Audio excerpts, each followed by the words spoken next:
Accounting heads पढ़ना शुरू किए थे, 5 हेड्स पढ़े थे हमने 5 अकाउंटिंग हेड्स पढ़ लिए हमने। अकाउंटिंग ख़त्म हो गई हमारी, अकाउंटिंग हमारी कल ख़त्म हो गई थी, ठीक है, अभी इंट्रो ख़त्म हो गई थी जी। ओके, अकाउंटिंग के 5 हेड्स हैं, मेन 5 हेड्स हैं। एक asset, a resource owned by the business which will give benefit in future. It may be non-current, it may be current. Non-current assets वो जिनकी लाइफ 1 साल से ज़्यादा, करंट जिनकी लाइफ 1 साल से। नॉन-करंट की example land, building, plant, but ठीक है, एक्सेट्रा। करंट की example cash in hand, cash at bank, debtors, inventory, ठीक है। फिर बात हुई थी लायबिलिटीज की। लायबिलिटीज क्या होती हैं? ऑब्लिगेशन टू पे समवन इन फ्यूचर। ये भी करंट हो सकती हैं, नॉन करंट। करंट लायबिलिटीज वो जिनको पे करना है 12 महीने के अंदर अंदर, और नॉन करंट जिनकी पेमेंट 1 साल के बाद करनी होती है। करंट की एग्जांपल, बैंक लोन 6 महीने के लिए ले लिया, किसी से उधार पे चीज़ें उठा ली, क्रेडिटर जिसको कह रहे थे, ठीक है जी। और नॉन करंट की आपके शायद इंट्रो के अंदर एक ही लायबिलिटी आए, वो लॉन्ग टर्म लोन ही है। आपने 2, 4, 5, 10, 15, 20 साल के लिए कोई लोन ले लिया, साल से ज़्यादा के लिए बैंक से लोन लिया, तो वो क्या है? आपके ऊपर लायबिलिटी है जो नॉन करंट है, ठीक है, लॉन्ग टर्म है। फिर हमने बात की थी इनकम्स की। इनकम क्या है जी? कमाया जो बिजनेस ने, ठीक है। अब उसकी हमने 2 क्लासिफिकेशंस देखी थी, या सेल्स रेवेन्यू कहते हैं या अदर इनकम। सेल्स रेवेन्यू क्या है? वो अमाउंट जो कोर एक्टिविटी से अर्न की बिजनेस ने, उसे सेल्स या रेवेन्यू कहते हैं। और जो नॉन कोर एक्टिविटीज की इनकम होगी, है वो भी इनकम, तो उसको सेल नहीं कहेंगे, अदर इनकम कहेंगे। चौथा हेड हमने देखा था एक्सपेंसेस का। एक्सपेंसेस को भी हमने फिर 2 कैटेगरीज बना ली थी, एक गुड्स परचेज की फॉर सेलिंग पर्पस, और दूसरा बाकी खर्चे। भाई दुकान बनाई तो चीजें ला के रखी बेचने के लिए, दुकान का किराया, बिजली का बिल, छोटू की सैलरी, ये भी खर्चे हैं। जो चीजें खरीद के लाए वो भी खर्चा किया, और जो बाकी खर्चे हैं वो भी खर्चे हैं। तो फर्क क्या था? जो गुड्स परचेज की फॉर सेलिंग पर्पस वो हैं परचेजेस, और जो बाकी एक्सपेंसेस डे टू डे हमने किए उनको अदर एक्सपेंसेस कहा था, उनका अपना नाम आता रहेगा, आज देखेंगे क्वेश्चंस में, ठीक है जी। और आखिरी बात हमने की थी कैपिटल की, जिसका कॉन्ट्रा ड्राइंग्स भी था। अगर कुछ भी बिजनेस से, कहा तो मैंने कल कैश ही था, लेकिन देखते हैं आज या कल में किसी भी वक्त में मजीद एग्जाम्पल समझा दूंगा। सिर्फ कैपिटल की ही शक्ल में, कैश की शक्ल में ही कैपिटल नहीं आता ओनर से, और भी कुछ चीज़ें ला सकता है। ऐसे ही सिर्फ कैश लेके नहीं जा सकता, कुछ और भी लेके जा सकता है, ठीक है। बहरहाल कैपिटल हमने कहा था जो भी बिजनेस की तरफ आ रहा है, कहाँ से? ओनर से, वो क्या कहलाता है? कैपिटल। और जो ओनर से बिजनेस की तरफ जा रहा है, ओके। फिर हमने एंड पे बात की थी कि बिजनेस के पास जितने भी रिसोर्सेज, एसेट्स क्या थे? रिसोर्सेज। बिजनेस के पास जितने भी रिसोर्सेज हैं, वो चाहे लैंड है, बिल्डिंग है, प्लांट है, मशीनरी है, इक्विपमेंट है, कैश है, बैंक में कैश है, हाथ में डेटर्स हैं, इन्वेंट्री है, करंट नॉन करंट, जितने भी रिसोर्सेज बिजनेस के पास पड़े हैं, वो या तो उसको ओनर ने दिए होते हैं या अदर पार्टीज ने दिए होते हैं। क्या मतलब ओनर ने दिए होते हैं? भाई बिजनेस तो ऐसे थोड़े शुरू होता है, ओनर ने घर से पैसा उठाया, बिजनेस में लाके रख दिया। अब ये बिजनेस के पास एक रिसोर्स आया जिसका नाम कैश था। ये कैश उसको कहां से मिला? ओनर से। फिर उन्होंने कैश में, दराज में से कैश निकाला और चीजें खरीद ली। अब स्टॉक आ गया, कैश कम हो गया। ये चीजें आज देखेंगे हम, ठीक है। तो रिसोर्सेज बन रहे हैं उसी रिसोर्स से अल्टीमेटली, जो कौन लेके आया था? ओनर, ठीक है। अच्छा, फिर हमने ये बात की थी कि अगर ओनर की बजाय कोई और भी कैसे रिसोर्स दे सकता है। मिसाल के तौर पे बैंक कोई ओनर नहीं है बिजनेस का, बैंक ने उधार पे पैसे दे दिए, लोन दे दिया। अब बिजनेस के पास तो कैश आ गया ना, बोलो, बैंक से जब लोन लिया तो बिजनेस के पास कैश इकट्ठा हो गया, नो डाउट वापस करना है, ये लाइबिलिटी है लेकिन रिसोर्स पड़ा हुआ है। ये रिसोर्स उसे किसने दिया है? जो ओनर घर से लाया था वो ओनर ने दिया था रिसोर्स, जो बैंक ने दिए उसको पैसे वो बैंक ने रिसोर्स दिया, उसी को यूज करके बिजनेस जो है वो चीजें खरीद रहा होता है। कभी वो नॉन करंट एसेट्स खरीद रहा है, कभी वो करंट एसेट्स खरीद रहा है। बात समझ आ रही है? ठीक है। तो हमने फिर एक इक्वेशन डिराइव की थी कल के बिजनेस के जो रिसोर्सेज होते हैं जिनको हमने एसेट्स कहा था, एसेट्स क्या हैं जी? Resources of business.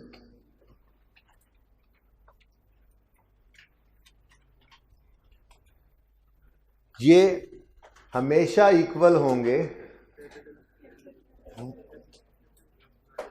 Capital plus liability से। क्या मतलब?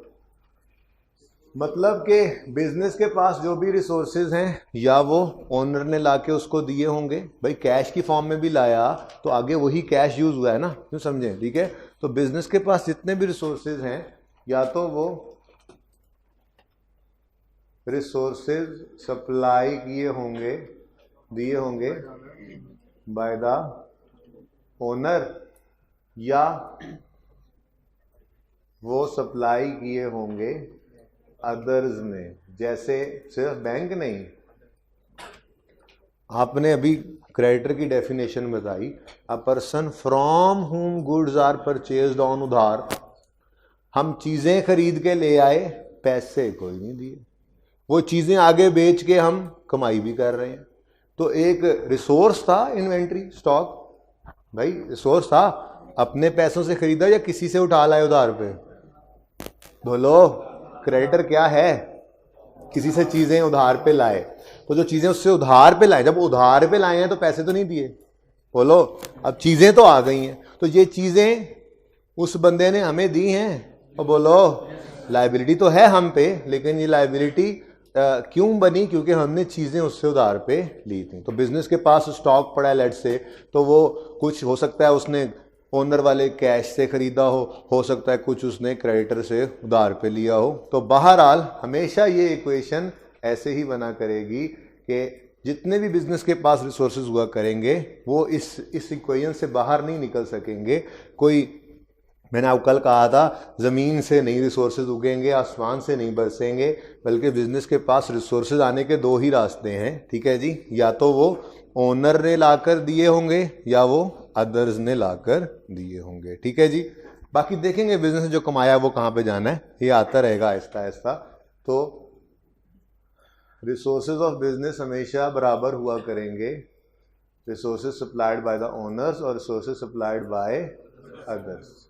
ठीक है जी। और इसको कहा जाता है अकाउंटिंग इक्वेशन। क्या कहा जाता है जी?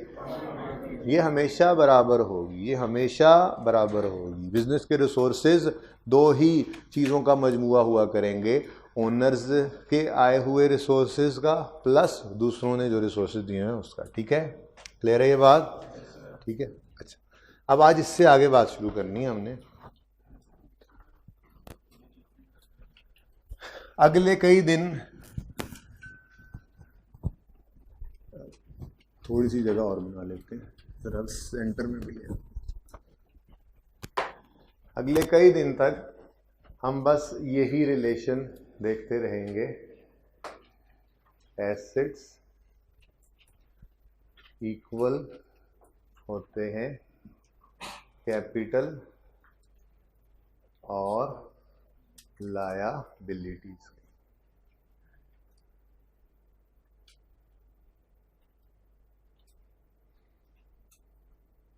कोई जल्दी नहीं है, जो हेड्स पढ़े हैं हर ट्रांजैक्शन को पढ़ते जाएंगे और आइडेंटिफाई करेंगे उसमें कौन से हेड्स आइडेंटिफाई हो रहे हैं और उसके नीचे लिख लिया करेंगे उनको। ठीक है जी।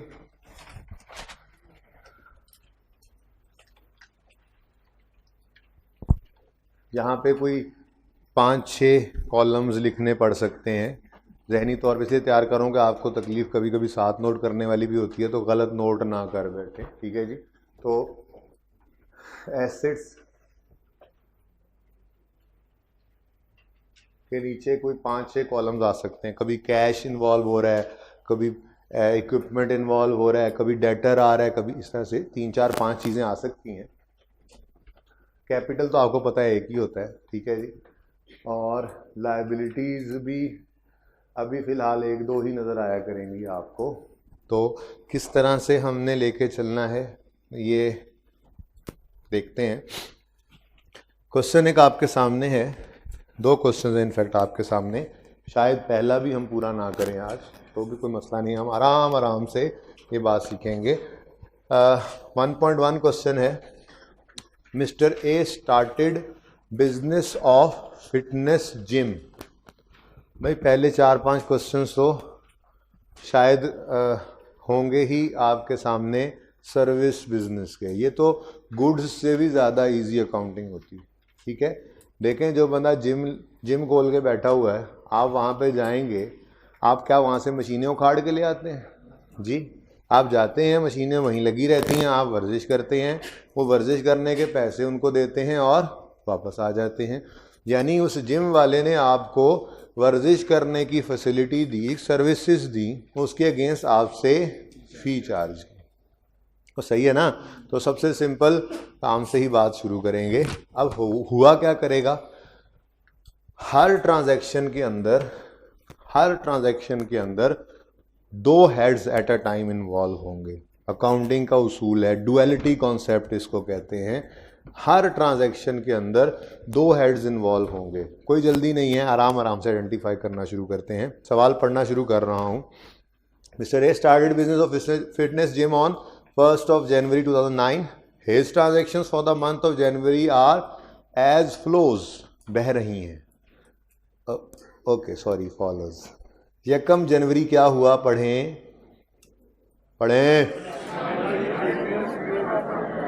ओके भाई, अगर किसी का बीकॉम का बैकग्राउंड है, मैंने पहले भी अर्ज किया था, या किसी ने पहले कोई थोड़ी बहुत इंट्रो पढ़ रखी है, या FAR 1 वाला बच्चा इधर भी बैठा हुआ है, वो काइंडली कुछ पहले कुछ 10 12 दिन बिल्कुल जवाब वगैरह देने से परहेज़ करेंगे, ठीक है। उसके बाद फिर इंशाल्लाह फिर मैच बराबर का हो जाएगा। तब तक आप लोग ज़रा अपने तौर पे ही माजरत मेरी कबूल करके चुप करके बैठिएगा, ठीक है। ओके जी। Started business with 50,000 in cash. जी, कोई मदर का रेड बता दे। नहीं, जो भी नया बच्चा हो बस वो बताए, ठीक है जी। आप बताना पसंद करेंगे कुछ, क्या कौन से 2 हेड्स इन्वॉल्व हो रहे हैं जिन्होंने हाथ खड़ा किया हुआ था? हैं? बैंक का लफ्ज तो नहीं नजर आया मुझे। और कोई? कैश तो हो गया। और जी सुने, इसी तरह से हर ट्रांजैक्शन में आपने आइडेंटिफाई करना है। देखें, सुनिए गौर से। अब बिजनेस, कल वाली तस्वीर याद आ रही है आपको? कैसे याद आएगी, आप कल थे ही नहीं, ठीक है जी। कल घर से बोरी पैसों की भर के ओनर बिजनेस में लाया था, ठीक है। तो जब बिजनेस स्टार्ट हुआ, ओनर घर से पैसा लेकर आया, तो वो पैसा जैसे ही बिजनेस के पास पहुंचा, बिजनेस के ऊपर बोझ आ गया। बताया था, कैपिटल का दूसरा नाम बताया था, पेएबल टुवर्ड्स ओनर भी होता है। कैपिटल पेएबल टुवर्ड्स ओनर भी है। अब जरा गौर करें तो बिजनेस के दराज में कैश तो भरा है ना। अब बोलो, बिजनेस के पास एक रिसोर्स आया है, उस रिसोर्स का नाम क्या है? कैश। कैश बिजनेस के पास कम हो गया है। गौर करना है, मेरी गलत बातों को सही करना है, मुझे अकाउंटिंग आपने सिखानी है, सही है जी। कैश जब ओनर घर से लाया तो बिजनेस के पास कैश कम हो गया। आप कहेंगे ओनर के पास तो कम हो गया, भाई सेपरेट एंटिटी है और ओनर के कॉन्टेक्स्ट से तो हमने सोचना ही नहीं है। कुछ दिन हमने कैसे सोचते रहना है, सिर्फ बिजनेस के पर्सपेक्टिव से। और ओनर से हमें क्या, घर में उसके पैसे पड़े थे, नहीं है, हमें क्या इससे, ठीक है। हम वो बिजनेस के मुंशी हैं ना सारे आप जी। तो फिर सुने, बिजनेस शुरू किया ओनर ने, घर से पैसे उठा के लाया, बिजनेस के पास कैश बढ़ गया, बिजनेस के पास कैश, और at the same time business क्या फील कर रहा है? लायबल। बिजनेस एक आर्टिफिशियल पर्सन की तरह से लायबिलिटी फील कर रहा है, बोझ फील कर रहा है। क्या? एक बोझ पड़ गया उस पर, ओनर घर से पैसे ले आया है। आज बिजनेस बंद करें तो बिजनेस को ये पैसे ओनर को वापस करने पड़ेंगे। तो एक ट्रांजैक्शन है, लेकिन हेड्स कौन कौन से इन्वॉल्व हो रहे हैं? कैश और कैपिटल। कैश और कैश बढ़ रहा है कम हो रहा है? कैपिटल बोझ बढ़ रहा है या कम हो रहा है? बोलो। तो पहली ट्रांजैक्शन में ओनर घर से कैश लाया, तो हमने वो बिजनेस वाले डिब्बे में रहना है। मैंने आपको कहा था कुछ दिन सिर्फ हर चीज को बिजनेस के एंगल से देखना है, ठीक है? तो ओनर घर से पैसे लाया, बिजनेस के पास कैश बढ़ा और बिजनेस पे बोझ भी बढ़ा, दोनों बढ़ गए। ये जरूरी नहीं है कि एक चीज बढ़ेगी एक कम होगी। कभी हेड्स दो ही इन्वॉल्व होंगे, कभी दोनों बढ़ेंगे, कभी दोनों कम होंगे, कभी एक बढ़ेगा एक कम होगा, कभी एक कम होगा एक बढ़ जाएगा। आपने ट्रांजैक्शन देखना है और समझते जाना है। बिल्कुल आम सी बातें हैं, मैंगो बातें, ठीक है? तो आखिरी बार पहली ट्रांजैक्शन दोबारा बोल रहा हूं।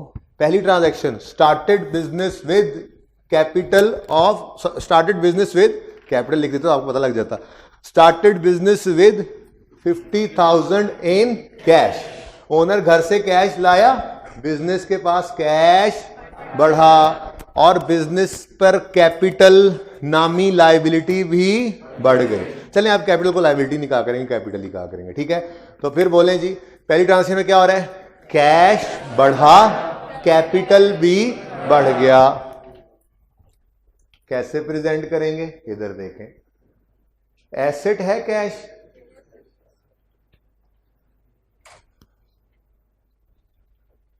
ट्रांजैक्शन 1, यहां डेट लिख लेता हूं, चलें, यकम जनवरी।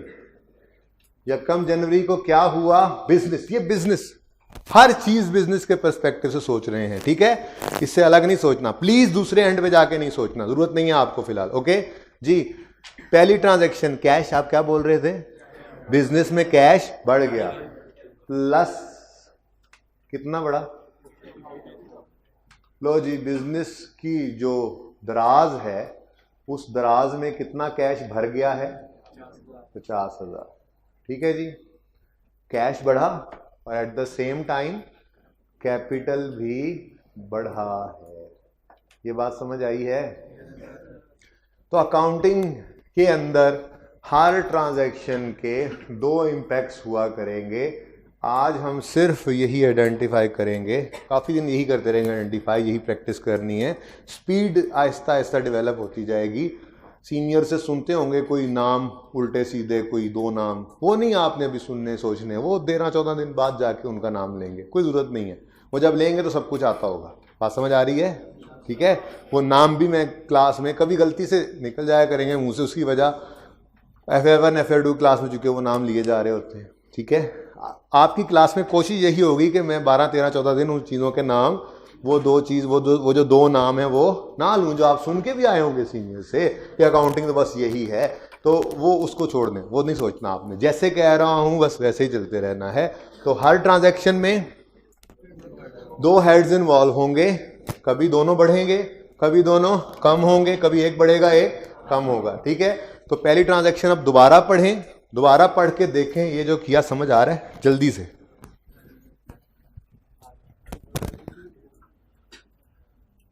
क्यों? हाँ, तो बोझ का नाम कैपिटल है ना, इस बोझ का नाम जो ओनर से आता है उसको लायबिलिटी नहीं कहते, कैपिटल कहते हैं। बढ़ गई है, लायबिलिटी ही बढ़ी है, ये कैपिटल लायबिलिटी टुवर्ड्स ओनर ही है। समझ आई? हाँ जी, समझ आती है बात? स्टार्टेड बिजनेस विद 50,000 कैश, मतलब जब कैश लाया तो बिजनेस में कैश एसेट बढ़ा और कैपिटल भी बढ़ गया, ठीक है जी? Next transaction, purchased shop for 10,000 on cash. सब बच्चे खामोशी से सोचें, कोशिश करें ऐसे कुछ लिख लें, बस शुरू करेंगे, बड़े हो जाएं, ये क्या बात है? क्या नोट करेंगे या मैं लिखूंगा छापा लगाएंगे? नहीं, बस ठीक है, ये इतना टाइम ले लें, बस ये हेडिंग बना लें। आगे 2-3 कॉलम्स की और जगह होनी चाहिए आपके पेज के ऊपर, ये फॉर्मेट बन जाए। जल्दी करें, बस खुद ही करेंगे अभी। काम आपने करना है। 1000 ऑन कैश। अच्छा, अब एक आध से पूछूं, फायदा नहीं है, 1 मिनट पहले दे दिया, आपने लिख लेना है। कितने बच्चों ने नहीं लिखा अभी तक? वो लिख रहे हैं, फॉर्मेट ही नहीं बना है कोई। चले 2-3 ही हैं, वो फिर खुद सोचते हैं, जल्दी करें। सुने, 1 आध मिनट आपको दिया, परेशान नहीं होना एक क्रॉस से, एक सफ़े को ज़ाया करने से। जो चीज़ चाहिए आपको कॉन्फिडेंस ही है, चीज़ जो सामने आई है, पता है, आइडिया हो गया है, कॉन्फिडेंस से करें जो काम करना। तो गलत हो जाएगा ना, काट देंगे। सारा सफ़ा गलत हो जाएगा ना, एक सफ़ा ज़ाया हो जाएगा, 6 महीने तो बच जाएंगे। ठीक है, नहीं करना सफ़ा ज़ाया।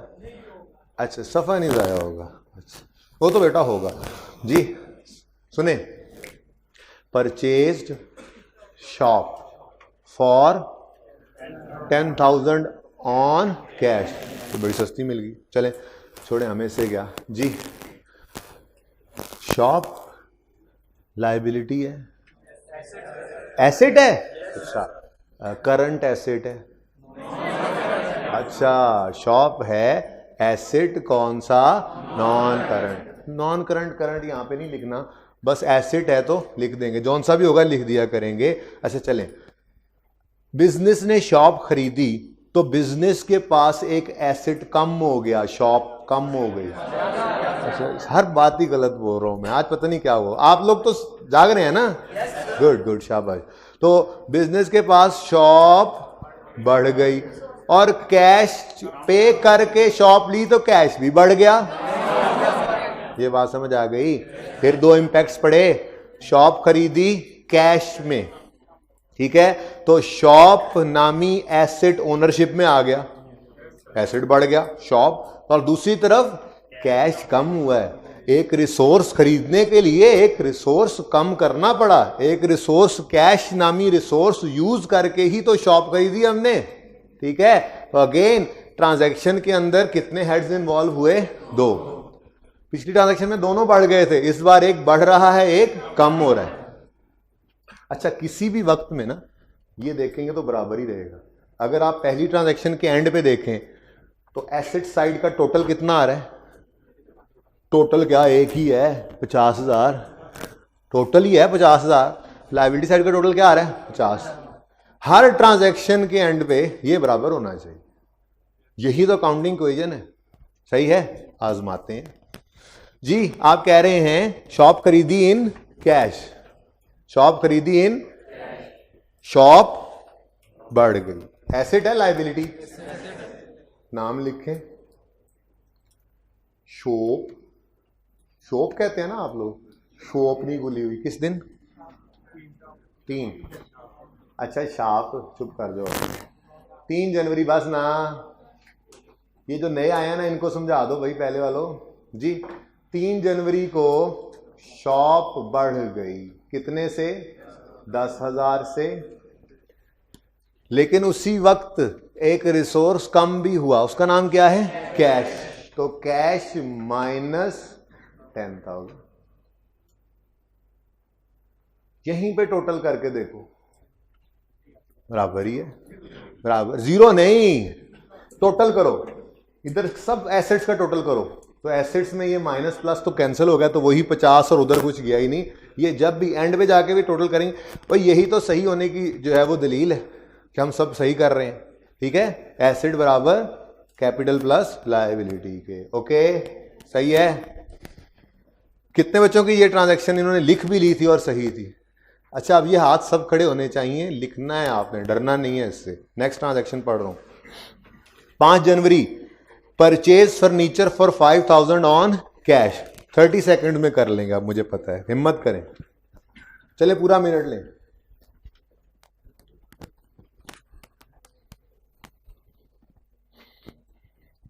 देखें जी, 5 जनवरी क्या हुआ है? Purchased furniture for 5,000 on cash. Cash देकर फर्नीचर खरीदा है। बिजनेस में कैश बढ़ गया, फर्नीचर कम हो गया।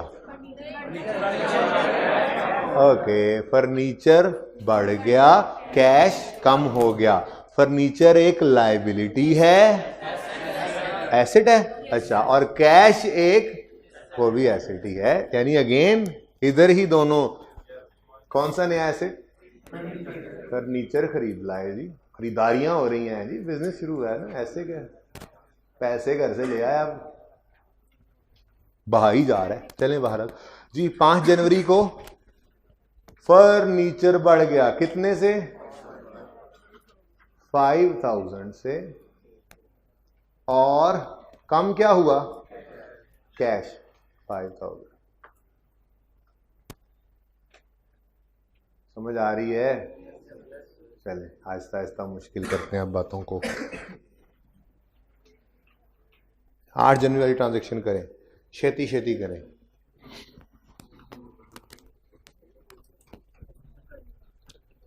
काम खुद ही करना सीखें। ये क्या कि नोट करने आ जाते हैं मुंह उठा के। नॉन करंट रिवाइज तो करते चले ना। एसेट है, इक्विपमेंट, ठीक है, खरीदा है तो बढ़ गया। एसेट कौन सा बड़ा है? इक्विपमेंट। और दूसरी तरफ एक एसेट कम हो गया, कौन सा? कैश। 8 जनवरी को ओके, इक्विपमेंट खरीद लाए। मैं माजरत चाहता हूं कि ये कैपिटल से स्मॉल हो गए हैं लेटर्स, मतलब हो गए हैं, ठीक है जी। इक्विपमेंट बढ़ गया कितने से? 5000 से। 5000 का इक्विपमेंट खरीदा, बिजनेस में 5000 से एक रिसोर्स बढ़ गया। At the same time cash 5000 से कम हो गया, ठीक है जी। भाई बड़ी हंसी आ रही है आपको, ध्यान रखें पेपर में हादसा निकल जाता है फिर बंदे का, जिसको हंसी आती है। ओके ओके ओके ओके, नाराज हो गया जैसे। अच्छा जी, नेक्स्ट ट्रांजैक्शन। यहां तक कोई मसला, किसी को कंफ्यूजन है? थोड़ा बहुत, थोड़ा सा भी कंफ्यूजन है, छोटा सा भी कंफ्यूजन है तो बता दें। Purchase equipment for 15,000 on. चलें जी, आपके पास पूरे 2 मिनट हैं इस ट्रांजैक्शन का, कुछ कर लें, करें कुछ, करें। इक्विपमेंट खरीदा है ऑन क्रेडिट, यही बोल रहा है। वो कह रहा है जी परचेज इक्विपमेंट फॉर 15,000 ऑन उधार। क्रेडिट क्या है? उधार। क्रेडिट क्या होता है? उधार। तो इक्विपमेंट बढ़ा, चलो उसको तो बढ़ाएं। किस दिन? 10 जनवरी को इक्विपमेंट बढ़ गया कितने से? 10,000 से। ओके, यकीन नहीं है भाई, पूरा यकीन है बस आप लोगों पे। स्टार्ट में तो जरा मुझे तसल्ली करनी पड़ती है जी। 15,000 से इक्विपमेंट बढ़ गया और कैश 15,000 से कम हो गया।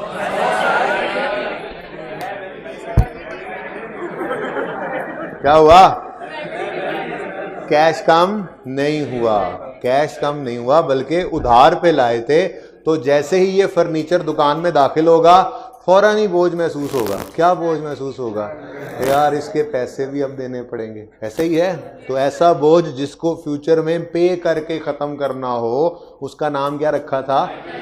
अच्छा, तो लायबिलिटी का नाम बता दो फिर जी। यही बताना चाह रहा था, इसको हम क्रेडिटर नहीं कहा करेंगे, पेबल फॉर इक्विपमेंट। अभी कोई और आएगा तो वो आगे लिख लेंगे, फिलहाल तो एक ही आया है। ये क्यों कहा? सुने अब थोड़ी सी डिस्कशन, इधर देखें, बाद में लिख लीजिएगा, पहले बात पूरी समझ लें, लिख लीजिएगा फिर।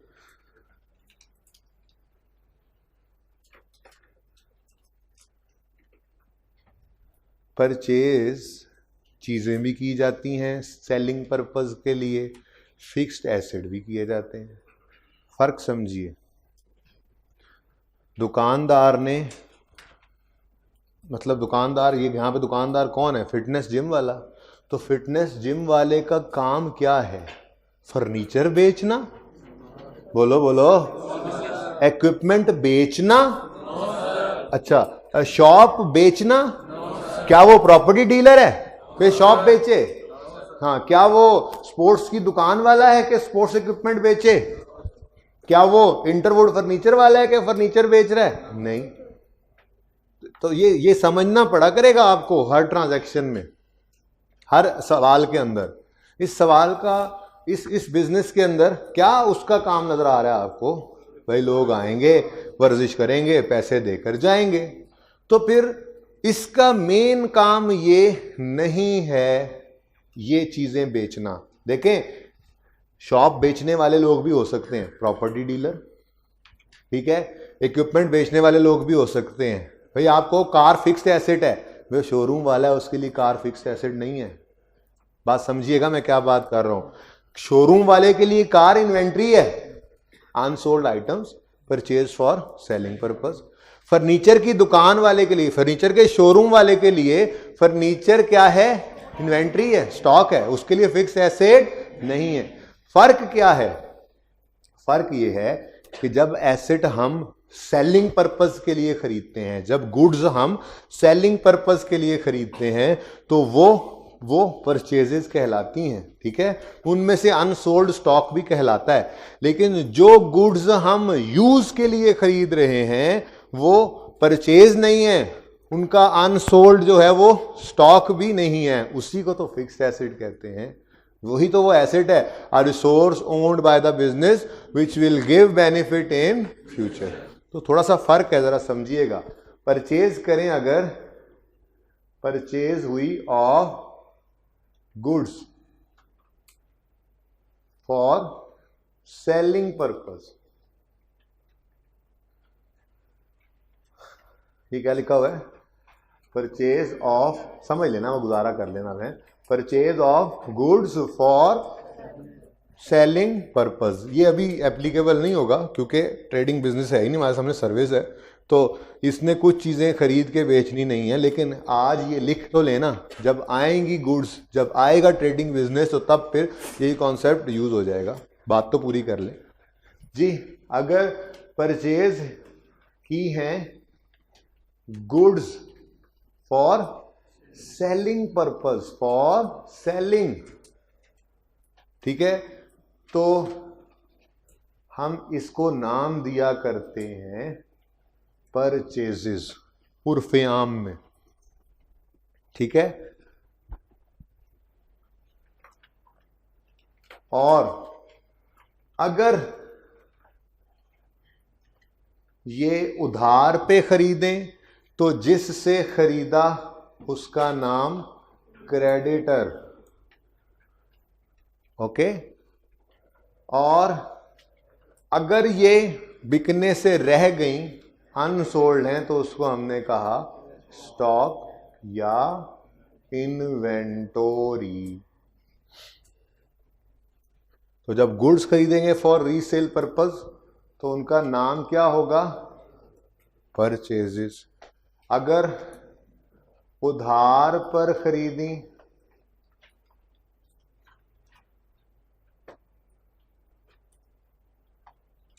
तो जिससे खरीदी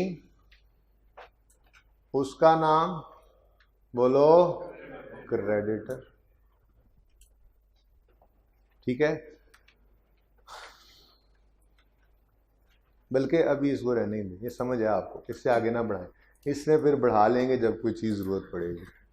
अभी ज़रा बिल्कुल बेस थोड़ी सी बात करके फिर उसके बाद आहिस्ता आहिस्ता आगे बढ़ा लेंगे, अगली बात नहीं करते। आगे दो चीज़ें और लिखी जा सकती थी आज ही, लेकिन चले मौका आने पे लिख लेंगे। अच्छा जी, ये तो थी गुड्स परचेज हुई फॉर सेलिंग पर्पस, ठीक है। अगर परचेज हो of fixed assets, purchase of, आप यूं कह लो, गुड्स ही कह लो। असल में मैं चाह रहा हूं कि गुड्स का लफ्ज आपको कंफ्यूज ना करे, तो मैं यहां पे फिक्स एसेट लिख दूं। मैं लिखना वैसे तो आइडियली तो ये लिखना चाहिए था purchase of goods for use, ठीक है, लेकिन मैं ये गुड्स नहीं लिखना चाह रहा, ये कंफ्यूज करता है आपको। बेहतर लफ्ज लिख लेते हैं जरा। अगर हम परचेज करें ऑफ फिक्स्ड एसेट्स, वो सेलिंग पर्पस के लिए नहीं होता, किस लिए होता है? For use. यानी हमने परचेज क्या किया? बोलो, गुड्स परचेज की। बोलो, गुड्स हैं? नहीं, कह दिया ना इसको फिक्स्ड एसेट। क्या खरीदा हमने? Fixed asset. तो फॉर सेलिंग पर्पस, बोलो फॉर यूज। तो फिर ऐसी चीज, हालांकि परचेजेज ही हैं ये भी, हम तो उर्फ आम में आज तक तो हम परचेज क्या कहते थे? जो चीज भी खरीदी। अकाउंटिंग में आके थोड़ा सा फर्क पड़ने लगा है। अगर हम गुड्स खरीदे सेलिंग पर्पस के लिए तो उसको कह देते हैं परचेजेज है। लेकिन अगर हम फिक्स्ड एसेट खरीदें फॉर यूज तो उसका नाम परचेजेज नहीं बल्कि एसेट का अपना नाम आएगा। समझे नहीं? समझाता हूं। अगर फर्नीचर का शोरूम वाला है, सुनना जरा गौर से, तो उसने जो फर्नीचर खरीदना है वो सेलिंग पर्पस के लिए खरीदना है, बोलो, तो वो फर्नीचर को क्या कहेगा? परचेजेस। ठीक है। और अगर फर्नीचर वाला नहीं है बल्कि राइस वाले हैं, इन्होंने फर्नीचर खरीदा, तो क्या ये सेलिंग पर्पस के लिए खरीदा है? नहीं। तो फिर ये खरीदते वक्त ये नहीं कहेंगे परचेजेस, आर परचेजेस, वो क्या कहेंगे? Furniture purchase. क्या कहेंगे? फर्नीचर आया। परचेजेज उर्फ आम में इस्तेमाल किया जाता है गुड्स के लिए, सेलिंग पर्पस वाली गुड्स के लिए नाम, जबकि एसेट का स्पेसिफिक नेम आएगा। यहां पे हम ये नहीं लिखते कैंटीन वाला लिखे समोसा पकोड़ा, कहेगा परचेजेज है मेरी। ठीक है। लेकिन अगर कैंटीन वाला अपने टेबल्स खरीद ले, वहां पे जगह बनाने के लिए, बिठाने के लिए, आपको जगह बनाने के लिए कोई टेबल्स को कुर्सियां खरीद ले, तो उनको परचेजेस नहीं कहेगा, उनको क्या कहेगा? Furniture purchase. ठीक है। तो ये थोड़ा सा फर्क पड़ा। नाम एसेट लिया फॉर यूज तो एसेट का नाम देख लें आप। Shop purchased, furniture purchased, equipment purchased. हमने कहीं पे परचेजेस तो नहीं कहा, इसको एसेट का नाम आ रहा था। ऐसे ही है। चूंकि ये तो अभी केस आया नहीं हमारे सामने, गुड्स तो अभी आएंगी कुछ दिन में। अच्छा, अगर उधार पे खरीदें तो जिससे खरीदेंगे उसका नाम बिल्कुल आएगा, लेकिन लफ्ज क्रेडिटर लिखने से आप कंफ्यूज हो जाओगे कि कहीं ये गुड्स तो नहीं है जो सेलिंग पर्पस के लिए उधार पे खरीदी। दोनों में फर्क है ना। एसेट असल में कभी कभी खरीदा जाता है। आप अगर हाइपरस्टार चले जाएं, जाते ही होंगे आप लोग, तो जब वहां पे आपने देखा हो तो सेल परचेज की रोजाना के हिसाब से हजारों ट्रांजैक्शंस हो रही हैं। ठीक है। वो चीज़ें खरीद के वहाँ पे रखते हैं, लोग जाते हैं, वो बेच रहे हैं, तो उनकी परचेजेस भी हो रही हैं, सेल्स भी हो रही हैं हर वक्त। लेकिन फिक्स्ड एसेट हर रोज़ नहीं खरीद रहे हो, वहाँ पे हर रोज़ रैक लग रहे हों, वहाँ पे हर रोज़ लिफ्टर आ रहे हों, हर रोज़ जो वो वहाँ पे सेल लगी हो जी लिफ्टर बिक रहे हैं, ऐसा नहीं होता। तो फिक्स एसेट बिजनेस कभी कभार लिया करते हैं, यूज़ के लिए लिया करते हैं। ठीक है। तो उर्फ आम वाले अल्फाज सिर्फ किस लिए? ट्रेडिंग एक्टिविटी से रिलेटेड चीज़ों के लिए। गुड्स ट्रेडिंग एक्टिविटी के लिए ली, परचेजेस कहेंगे। जिनसे ली उधार पे, उनको क्रेडिटर। क्रेडिटर लिखा हो पहले ही पता लग जाएगा देख के, अच्छा क्रेडिटर मतलब ये गुड्स ली होंगी फॉर ट्रेडिंग पर्पस। ओके। लेकिन जब फिक्स एसेट की बात आएगी तो फिक्स एसेट का आना भी उसके अपने नाम से होगा, और अगर उसको उधार पे लेंगे तो बेटर है कि आप क्रेडिटर का लफ्ज, वैसे तो ये भी सही है क्रेडिटर फॉर फिक्स एसेट लिख दो, लेकिन क्यों कंफ्यूज करते हो खुद को? क्रेडिटर लिख कर भी क्रेडिटर का लफ्ज ही ना लिखो, कुछ और लिख दो, पेएबल लिख दो। पेएबल भी तो लायबिलिटी है। Payable for asset name. Asset name का मतलब यानी फर्नीचर अगर उधार पे खरीदा तो मैं क्या कहूंगा? Payable for furniture. ठीक है।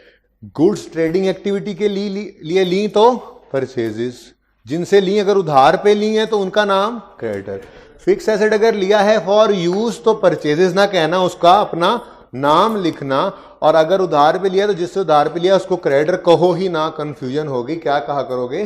पेएबल। ठीक है जी। तो पेएबल फॉर इक्विपमेंट, बिल्कुल आपने सही पहचाना। बढ़ी तो लायबिलिटी ही थी, लेकिन फ्यूचर में काम आ जाए एक डिस्कशन, वो अभी हमने कर ली है। ठीक है जी, आगे जाते जाएंगे आहिस्ता आहिस्ता ये बातें, फिर आहिस्ता आहिस्ता ऐसे ही हम छोटी छोटी बातें डिस्कस करते जाएंगे, उनको अप्लाई करते जाएंगे जैसे जैसे वो आती चली जाएंगे। ठीक है, ओके। तो वापस जाते हैं अपनी ट्रांजैक्शन पे। क्या हुआ? परचेज इक्विपमेंट फॉर 15,000 ऑन उधार, ऑन क्रेडिट। तो 15,000 से एसेट बढ़ गया। दूसरी तरफ लायबिलिटी जिसका नाम क्या है, हाँ जी, बिजनेस पे एक बोझ भी बढ़ गया है जिसका नाम क्या है, क्रेडिटर। ना कहना, जब आगे जाके सवालों में गुड्स आएंगी तो क्रेडिटर कहा करेंगे। ठीक है, अभी क्या है, पेएबल फॉर फिक्स्ड एसेट। कोई कंफ्यूजन है तो पूछ लें।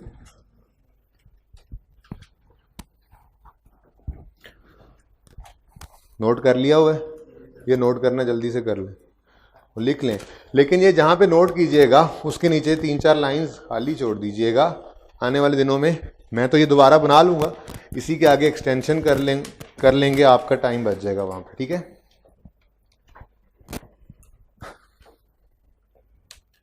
लेकिन चलें 13 जनवरी वाली ट्रांजैक्शन की हेडिंग देके एक लाइन खाली छोड़ दें, एक जैसी जरा करते चले ना, एनसर्कल कर लें इस ट्रांजैक्शन को, 13 जनवरी को एनसर्कल कर लें। इसको थोड़ी देर में करते हैं।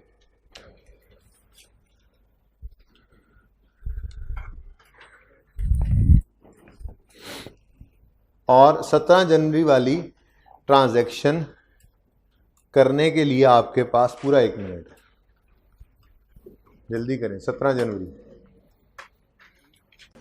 Paid for the equipment 15,000 which was purchased on 10 January, payment was made through cash. हुआ क्या है, बाद में हेड्स तो आइडेंटिफाई होते रहेंगे। हुआ क्या है, ये क्या हुआ है, कैश पे किया आपने। किस लिए पे किया? वो जो फर्नीचर खरीदा था उधार पे, उस उधार को खत्म करने के लिए, पे करने के लिए आपने कैश पे कर दिया। तो इसका मतलब गालिबन 2 हेड्स इन्वॉल्व हो रहे हैं। कौन कौन से? कैश और पेबल फॉर इक्विपमेंट। कैश बढ़ रहा है, पे जो कर रहे हैं कम हो रहा है। सही पक्की बात है, कैश बढ़ा या कम हुआ? कैश पे हुआ है, तो कैश कम हो गया, हाँ लायबिलिटी बढ़ जाएगी भाई। पेमेंट से कर्ज उतर रहा है, बोझ उतर रहा है, बढ़ना नहीं है, कम होना है। तो कैश नामी एसेट क्या हो गया, कम। किस दिन? 17 को। कितने से कम हुआ?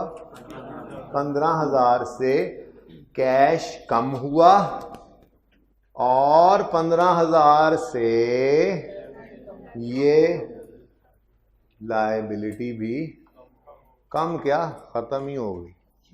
देखो ना, 15,000 उधार पर फर्नीचर खरीदा था, हम पे एक बोझ था। हमने जब वो 15,000 पे कर दिया तो अब क्लोजिंग डेट पे कोई बोझ नहीं होगा, जिसका ऐसा कोई बोझ नहीं होगा जिसका नाम पेएबल फॉर इक्विपमेंट हो। था बोझ बना था, एक दिन बना, कुछ दिन बाद वो बोझ हमने उतार दिया पे करके, तो लायबिलिटी बन ही नहीं सका। बना था, खत्म हो गया। और ठीक है,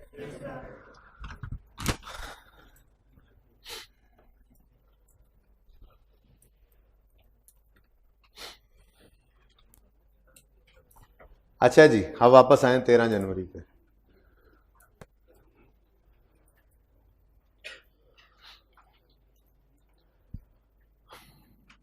तेरह जनवरी पे क्या हुआ जी? Rendered services. क्या किया उसने? यानी कि लोग आए, उन्होंने वर्जिशें की, ठीक है जी, rendered services and received membership fee of ₹20,000 रुपये कैश रिसीव किया। किसके अगेंस्ट? सर्विस के अगेंस्ट। चलें, सोचने के लिए पूरा 1 मिनट है, बोलना कुछ नहीं। जिसको समझ आ गया वो भी कोशिश करे कुछ उल्टा सीधा। हाँ जी, क्या कहते हैं फिर? कुछ समझ पड़ी है? नहीं पढ़ी, सोचें और।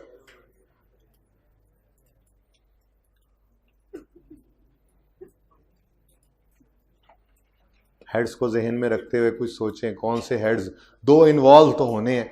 कैश तो चलो मैंने, मुश्किल वाला तो मैंने बता दिया, कैश इन्वॉल्व हो रहा है। एक आसान वाला और भी निकालना है आपने किसी भी तरह से, जल्दी करें।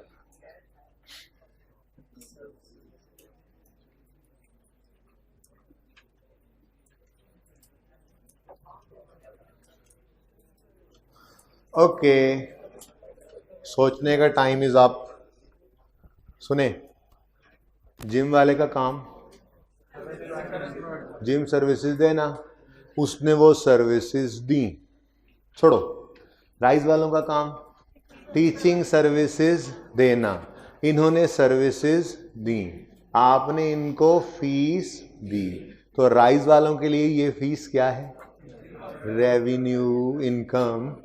समझ रहे हैं? चलें जिम पे आए। अब जिम वालों का काम क्या? जिम सर्विसेज देना, उन्होंने वो सर्विसेज प्रोवाइड की, लोगों ने पैसे भी पे कर दिए। अब ये जो 20,000 जिम वालों ने रिसीव किया है, ये क्या है? ये उनका रेवेन्यू है, उनकी इनकम है, ये उनकी कमाई है। ये बात समझ आ रही है? तो इसका मतलब कह सकते हैं कि 20,000 रुपये बिजनेस में बढ़ गए, 20,000 रुपये बिजनेस में बढ़ गए। ये तो आसान सी बात थी। चलें ले, 20,000 रुपये प्लस, यहां तक कोई मसला? अच्छा, अगली बात, दूसरी तरफ बिजनेस में रेवेन्यू भी बढ़ा है ना? तो बोलो, सेल रेवेन्यू बढ़ी है कि नहीं? ओके, तो रेवेन्यू बढ़ गया 20,000 से। अब एक मुसीबत आन पड़ी। अकाउंटिंग इक्वेशन आपके सामने है। कल हमने हेड्स पढ़े थे 5, अकाउंटिंग इक्वेशन में हेड्स नजर आए सिर्फ 3, एसेट, कैपिटल, लायबिलिटी। कहीं पे इनकम दिख रही है, कहीं पे एक्सपेंस नजर आ रहा है। तो भाई अकाउंटिंग इक्वेशन की मजबूरी ये है कि इसमें सेल्स या रेवेन्यू और एक्सपेंसेस की जगह नहीं है। अब इसकी जगह कहीं ना कहीं बनानी पड़ेगी हमें।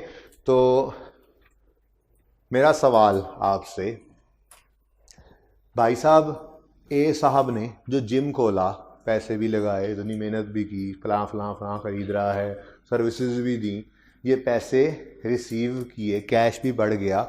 अब ये इनकम है, आप कह रहे हैं ये क्या है? इनकम है, रेवेन्यू है इसका।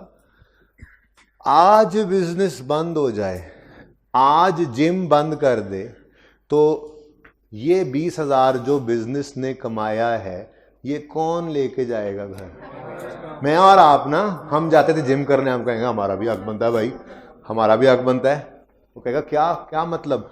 मैंने ये पैसे कमा लिए हुए हैं, कमा लिए, कमा लिया नहीं, ठीक है, मैंने ये पैसे कमा लिए हुए हैं, सर्विसेज दे चुका हूं मैं, ये पैसे मेरे हैं। तो बिजनेस बंद हो गया तो वो पैसे किसके पास जाने हैं फिर? तो भाई ओनर जो घर से पैसा लाया वो भी किसका है? ओनर का। और जो बिजनेस ने कमाया है वो भी किसका है? ओनर का। बात समझ आती है? बिजनेस ने शुरू से, ओनर जो घर से, रिवाइंड करने दे मुझे, रटा वापस प्ले जी। ओनर, समझ आइए क्या हुआ? कहते हैं ना आप लोग, कहा था ना सर्विस के बिजनेस में क्या रोकना, आते हैं कैसेट चलाते हैं और चले जाते हैं। तो मैं वही कह रहा था, बच्चे कहते हैं ना अक्सर, तुम्हें ज़रा स्टॉप करके, रिवाइंड करके, फिर स्टॉप करके अब प्ले करने लगा हूँ, ठीक है? तो क्या कह रहा था मैं? ओनर जो घर से पैसा लाया वो किसका पैसा है? आज बिजनेस बंद हो जाए वो पैसा कौन लेके जाएगा? ओनर। जो बिजनेस ने कमा लिया वो भी किसका है? ओनर का। आज बिजनेस बंद हो जाए तो जो घर से लेके आया था वो भी घर लेके जाएगा, जो बिजनेस ने कमा लिए हुए हैं वो भी उसी के पैसे हैं। बात समझ आ रही है? अच्छा, तो जब घर से पैसा लाया था तो बिजनेस ने कहा था कैश बढ़ा, और दूसरी तरफ कैपिटल बढ़ा। क्यों? बिजनेस पे बोझ बढ़ गया था। बिजनेस ने क्या कहा था? पेएबल टुवर्ड्स ओनर है। ये क्या है? पेएबल टुवर्ड्स ओनर है। अब बिजनेस ने कुछ पैसा कमाया, कैश भी बढ़ गया। अब अकाउंटेंट क्या कह रहा है, ये रेवेन्यू है। अब बिजनेस क्या फील करने लग जाएगा, बोलो, मजीद बोझ फील करेगा या नहीं करेगा? देखो, अगर यहां पे सेल्स या रेवेन्यू की जगह नहीं है तो सेल्स का इंपैक्ट मुझे किस पे दिखाना चाहिए? फिर कैपिटल पे नजर आ रहा है। क्या मतलब? जो ओनर घर से लाया था उसी का पैसा था, जो बिजनेस ने कमाया है वो भी किसका? ओनर का पैसा है। तो मजबूरी ये है कि हमारे सामने सेल का कॉलम नहीं है अकाउंटिंग इक्वेशन के अंदर, तो खुद से ऐड नहीं कर लेना। उसका हल ये है कि हम सेल रेवेन्यू का इंपैक्ट किस पे शो किया करेंगे? कैपिटल पे। एक्सपेंस का भी यही शो करेंगे थोड़ी देर में, ठीक है? सही है। तो इसका मतलब 20,000 की इनकम कमा ली है इसने, ठीक है? तो 20,000 कैश में रिसीव कर लिया, बोलो भाई, समझ आ रही दीवार वाले भाई जी? 20,000 रुपए, वो बंद कर लो भाई इसको।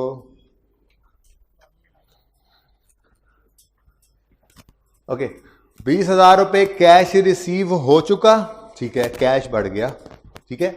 दूसरी तरफ हम क्या कह रहे हैं? रेवेन्यू बढ़ गया। रेवेन्यू की जगह नहीं है तो रेवेन्यू का बढ़ना अल्टीमेटली कैपिटल का कम होना है, कम होना है। 50,000 बिजनेस में लगाए, बिजनेस ने 20,000 कमाए, कल को घर 50,000 लेके जाऊंगा या 30,000? अच्छा, पक्की बात, समझ आ गई बात की? तो भाई सेल्स का कॉलम नहीं है, सेल रेवेन्यू का इंपैक्ट भी किस पे शो करना है?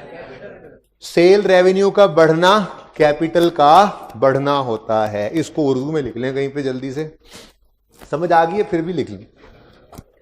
सेल रेवेन्यू का बढ़ना, sale slash revenue, sale slash revenue का बढ़ना कैपिटल का बढ़ना होता है। बस इतना सा लिख लें, बाकी डिस्कशन तो हो चुकी।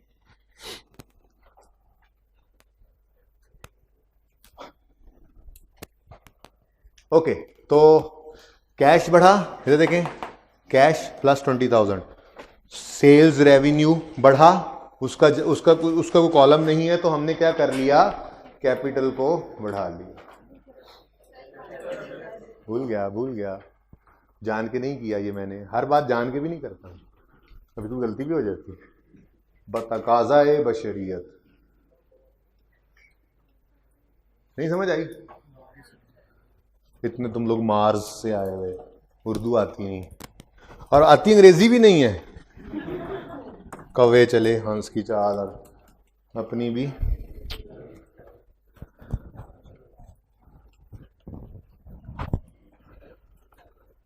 यहां तक कोई मसला क्लियर है सबको? ठीक है। तो अब जब भी अकाउंटिंग इक्वेशन के अंदर सेल्स या रेवेन्यू यानी इनकम बढ़ा करेगी तो उसका इंपैक्ट क्या किया करेंगे? शो कैसे शो किया करेंगे? कैपिटल को बढ़ा लेंगे। क्लियर? मेरा सवाल किधर है? उधर। ओके, नेक्स्ट ट्रांजैक्शन है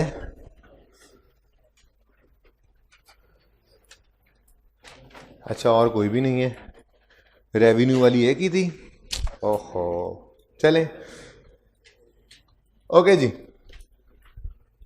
सब कुछ होगा, उधार पे भी सर्विसेज देंगे, टेंशन ना लो, उधार पे एक्सपेंसेस भी आएंगे। आज तो पहला सवाल है, कैश को तो देख लें। नेक्स्ट है जी 17 वाला हो गया। 26 जनवरी paid electricity expense of gym ₹3,000 in cash. पूरे 1 मिनट देता हूं, जल्दी करें, टाइम अब कम रह गया, 2 मिनट नहीं दे सकता। सोचें कुछ, सोचें, मुझे ना बताएं प्लीज। किस दिन 26 को क्या हुआ? नहीं, वो अंग्रेजी बोलो जो उन्होंने लिखी हुई है। पेड बिजली का खर्चा इन कैश, कितना? 3,000 रुपए बिजली का बिल पे किया गया, तो कैश बढ़ेगा या कम होगा? मुझे भी पता है कितने से। 26 जनवरी कैश कम हो गया कितने से?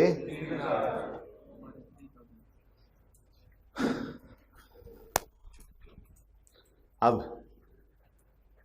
खर्चा हुआ है, बिजनेस ने प्रॉफिट कमाने के लिए ही बरकी कुमकुमे लगाए थे ना, हैं? तो उनका जो बिल आया वो एक्सपेंस कहलाया बिजनेस का। अगर इनकम ओनर घर ले जा रहा है तो एक्सपेंस भी कैपिटल में से माइनस होना चाहिए ना। देखो एक बात याद रखो, आपने टोटल सेल्स की 100 रुपए की, तो ये 100 रुपया आपका प्रॉफिट नहीं है। ये 100 कमाने के लिए आपने 70 रुपए एक्सपेंस किए, तो घर क्या लेके जाओगे? 30 रुपए का प्रॉफिट। ये कॉन्सेप्ट ध्यान में रखना। आसानी के लिए समझाने के लिए सारा का सारा 20 कैपिटल में ऐड करवा तो दिया मैंने, लेकिन ये 20 कमाने के लिए जो खर्चे हुए हैं वो खर्चे भी यहाँ से माइनस होने चाहिए। यानी यूँ कहना चाहिए, अगर ये सारी ट्रांजैक्शंस ना होती, सिर्फ ये एक ट्रांजैक्शन सेल्स रेवेन्यू लिखा होता 100 रुपया और एक्सपेंस 70, तो हम ये ना कहते कि 100 घर ले जाएगा, हम क्या कहते? 100 कमाया, कैपिटल को बढ़ा लिया, बेशक अलग से कर लो, और एक्सपेंस 70 का किया, कैपिटल को इतना कम कर लो, तो अल्टीमेटली कैपिटल किस अमाउंट से बढ़ेगा? 30 रुपए से। भाई घर तो मुनाफा ही लेके जाना है ना। क्या ख्याल है कि 100 रुपए की चीज है, वो 100 रुपए की जो बेची सारा मुनाफा होता है क्या? बोलो नहीं, उसको खरीदने पे भी कुछ खर्चा आता है, दुकान में रखा उस पर भी कुछ खर्चे आए। ये बात समझ रहे हो? इसका मतलब रेवेन्यू आने पे कैपिटल बढ़ा था, तो एक्सपेंस आने पे कैपिटल को कम करेंगे। अल्टीमेटली क्या हो जाएगा? आप कैपिटल को बढ़ाएं 100 से और कैपिटल को कम करें 70 से, तो फिर कैपिटल बढ़ कितने से रहा है? नेट में कितने से? 30 से। यही मकसद है हमारा, यही तो बात कर रहा था मैं। जो बिजनेस ने कमाया, तो रेवेन्यू प्रॉफिट नहीं है, घर नहीं लेके जा सकता ओनर। घर क्या लेके जाएगा? रेवेन्यू कमाने के लिए जो एक्सपेंसेस किए वो नेट करके बकाया प्रॉफिट। भाई ये बात समझ आई है कि सिंपल ट्रांजैक्शन समझे, क्योंकि यहाँ पे एक रेवेन्यू है, 3-4 एक्सपेंसेस आ रहे हैं। मैंने इसलिए इस ट्रांजैक्शन से आपको समझाई ये बात। अगर ये सवाल होता, वो कहता सेल 100 रुपये, एक्सपेंसेस 70 रुपये, 100 रुपये की सेल कैश में रिसीव हुई है, 70 का एक्सपेंस कैश में पे हुआ है, तो क्या कहते हैं हम कहते हैं जी 100 रुपया कैश में बढ़ गया, कैपिटल भी बढ़ा लो, और 100 रुपया कैश से कम हुआ, कैपिटल को भी कम कर लो। अब कैपिटल एक बार 100 से बढ़ता, एक बार 70 से कम होता, तो अल्टीमेटली नेट में कितना बढ़ गया? वो 30 से। यही मुनाफा है जो बिजनेस ने कमाया है, और ओनर अब घर लेके जा सकता है। इसका मतलब एक्सपेंस का बढ़ना कैपिटल की कमी, इनकम का बढ़ना कैपिटल का बढ़ना, और एक्सपेंस का बढ़ना कैपिटल की कमी। पहले क्या लाइन लिखवाई थी, उसी के साथ मिला लें। मैंने क्या कहा था? सेल रेवेन्यू यानी इनकम का बढ़ना कैपिटल का बढ़ना होता है। यहीं पे बात कंटिन्यू करें। और एक्सपेंस का बढ़ना कैपिटल की कमी होता है। ओके, ये बात बहुत अच्छी समझ आ जाएगी जब हम प्रॉफिट एंड लॉस अकाउंट और बैलेंस शीट तक पहुंचेंगे। इंशाल्लाह ये चीज़ें फिर क्लियर होने लग जाएंगी। फिलहाल तो काम चलाएं जैसे कह रहा हूँ, ठीक है। सेल रेवेन्यू अल्टीमेटली है यही बात, सेल रेवेन्यू के बढ़ने से कैपिटल को बढ़ा देना है, क्योंकि रेवेन्यू का कॉलम नहीं है हमारे पास यहाँ, ठीक है। और एक्सपेंस के बढ़ने से कैपिटल को कम कर देंगे, ठीक है। तो एक्सपेंस बढ़ा है, बोलो, ये देखो कैश कम हुआ है, कैश कम हुआ, एक्सपेंस बढ़ा, एक्सपेंस बढ़ा, कैश कम हुआ। कैश का कम होना तो आसान था, हाँ, एक्सपेंस का बढ़ना वो उलट शो होता है, ये थोड़ा कंफ्यूज करता है। तो ये ध्यान से देख लें, एक्सपेंस कितने से बढ़ा? 3000 का बिल आया है तो एक्सपेंस कितना हो गया? 3000। 3000 से एक्सपेंस बढ़ गया तो एक्सपेंस का बढ़ना कैपिटल की कमी। और ये जो एक्सपेंस बढ़ा है इसकी पेमेंट किस में की है? कैश में जी। अब बकाया एक्सपेंसेस ऐसे ही कर लेंगे। इधर देखें नेक्स्ट क्या है, सुने सुने, ट्रांजैक्शंस पढ़ रहा हूं, इससे कुछ डिफरेंट नहीं होगा। Next transaction, paid telephone expense 2000 in cash, कोई डिफरेंस? बोलो, ऐसा ही होगा ना, एक्सपेंस बढ़ा तो कैपिटल कम करोगे और कैश भी कम हो रहा है। Okay, next, paid rent 1000 in cash, rent expense बढ़ा, कैश कम हुआ, कैश का कम होना माइनस रेंट एक्सपेंस का बढ़ना, कैपिटल की कमी, कोई फर्क? सब सेम है ना। Next, paid insurance of equipment, ये इंश्योरेंस भी एक्सपेंस होता है, इंश्योरेंस एक्सपेंस है, तो एक्सपेंस, इंश्योरेंस एक्सपेंस बढ़ा, कैश कम हुआ, कैश का कम होना माइनस इंश्योरेंस का बढ़ना, कैपिटल की कमी, कैपिटल में माइनस। समझ आ रही है? तो ये सारी ट्रांजैक्शंस बिल्कुल सेम। आखिरी में ये कह रहा था कि पहले ही कर लेते, आखिरी पे आसान सी थी, पढ़ें। Withdrew 3000 from business for his personal use, underline करें भाई, ये पर्सनल यूज के लिए। क्या है ये? ड्राइंग्स। क्या है ये? ड्राइंग्स। तो कैश कम हो रहा है बिजनेस का और ड्राइंग्स बढ़ रही हैं, कैश कम हुआ, ड्राइंग्स, चलो कैश तो आपने माइनस कर लिया, ड्राइंग्स का कॉलम भी नहीं है। कॉन्ट्रा कैपिटल था, यानी घर से पैसा लाया था तो कैपिटल बढ़ा था, घर लेके जाएगा तो कैपिटल कम होगा, तो माइनस कैश माइनस कैपिटल। अब इधर देखिए जरा, ये सारी ट्रांजैक्शंस लिख लेने के बाद 1 2 3 4 ऐसे ही आप टोटल कर लेंगे एसेट्स का यहां पे। ठीक है जी, ये टोटल करेंगे, उसके बाद ये जितनी ट्रांजैक्शंस यहाँ पे आएंगी और जो रहती हैं वो भी आ जाएंगी। ठीक है, यहाँ पे आपका कैपिटल का टोटल आ जाएगा और यहाँ पे कोई लायबिलिटी और नज़र नहीं आई तो वो चले मुश्किल वाला मैं लिख देता हूँ, यहाँ पे क्या आ रहा है? 0। ठीक है ना। अब ये प्रूव हो जाएगा बिल्कुल सही, एसेट्स बराबर होते हैं कैपिटल प्लस, ये इक्वल होगा जब सवाल पूरा होगा। ठीक है जी, तो यही सवाल कंप्लीट करना है आपने, टोटल करके आना है, इस तरह से देखना है कि अकाउंटिंग क्वेश्चन हमारी सही हुई या नहीं हुई। जिंदगी रही तो कल मुलाकात होगी। अस्सलाम वालेकुम।